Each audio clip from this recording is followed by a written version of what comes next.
ഞാനിതായത് സഹായിച്ച നല്ലൊരു പ്രശ്നം ഉണ്ടാക്കാം, ഫലങ്ങൾ കിട്ടണമെങ്കിൽ ഭാഗ്യം തന്നെ വേണം. ഒറ്റയ്ക്ക് ഇത് കൂടിയാലൂല്ലേ, എല്ലാവരും കൂടിയാലാന്ന് ഉത്സവം ഉണ്ടാവും. അതുപോലെ ഇന്ന് ക്ഷണിച്ചു വന്ന അല്ലെ ഭക്തന്മാർക്ക് എന്ത് വേണം? മുത്തപ്പനെ കണ്ടു. ആത്മടയും മുത്തപ്പനെ ഒരുക്കിയ ഭോജനം മുത്തപ്പൻ വിദ്യാവണ്ണം കടിച്ചിട്ടുണ്ട്. വന്നവർക്ക് ഭോജനം കൊടുക്കണ്ടേ? ഇടവച്ചു തുളപ്പി ഭോജനം വിളമ്പണം. വസ്ത്രമുഖ്യാലങ്കാരം ഗുണമുഖ്യന്ത് ഭോജനം ഗുണമുഖ്യന്ത് നാരീണാം വിദ്യ മുഖ്യസ്ഥ പണ്ഡിതാണ് പറയുന്നത്.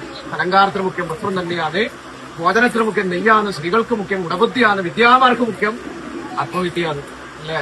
അതുപോലെ എന്ത് കൊടുത്താലും അല്ലേ പ്രതീനിന്നൊരു ശബ്ദം.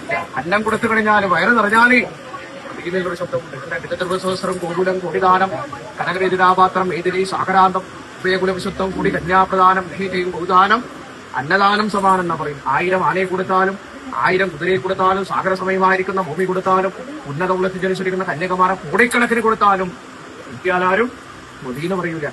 അന്നം കൊടുത്തു കഴിഞ്ഞാല് വയറ് നിറഞ്ഞാല് മദീന്നിന്റെ ഒരു ശബ്ദമുണ്ട്. അല്ലേ? അതുപോലെയാണ്.